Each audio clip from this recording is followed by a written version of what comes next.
Mahigit 300 ang nasawi noong 2018 dahil po sa rabies. Ang nakikitang dahilan ng DOH sa pagdami ng kaso ng rabies, ang kakulangan sa pagpapabakuna sa mga aso. Narito ang report ni Maki Pulido.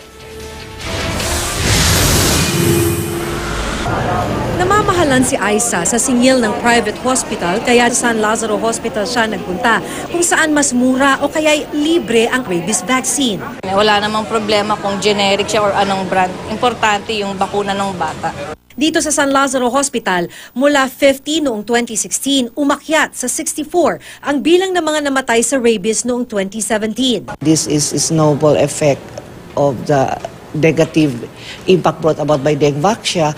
So these patients themselves hindi din napabakuna because they were afraid.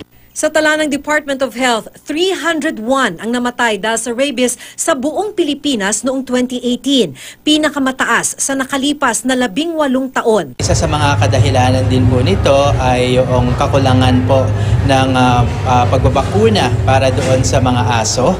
Kasama rin po ang global shortage ng human rabies vaccine. Walang gamot ang rabies, kaya kung makagat o makalmot ng aso o pusa, huwag pahiran ng dinurog na bawang. Dapat magpa-rabies vaccine agad. Pero ang mas mahalaga, pagpapabakuna sa mga alagang aso at pusa.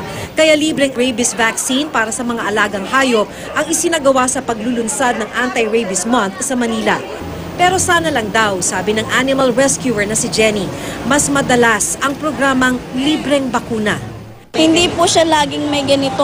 Almost 1 year din po ako nag-antay ng libre. Ang problema rin po ay meron ding kakulangan ng budget ang Department of Agriculture ayon din po sa kanila pagdating po doon sa pagbili ng mga dog vaccines. So isa rin po yung problema natin.